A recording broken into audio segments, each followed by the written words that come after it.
ابراہیم رب اجعل ھذا بلدا آمنا وارزق اہلہ من الثمرات من آمن منہم باللہ والیوم الآخر۔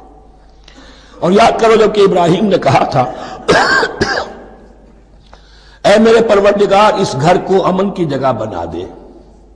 اور اس کے رہنے والوں، اس کے ہاں آباد ہونے والوں کو یعنی بنی اسماعیل کے لیے ان کو رزق عطا فرما، میووں کا اور پھلوں کا۔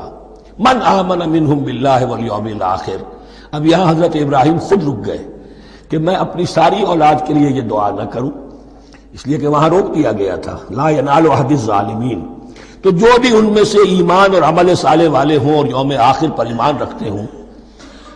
اجعل ھذا البلد آمنا وارزق اہلہ من الثمرات من آمن منہم باللہ والیوم الآخر۔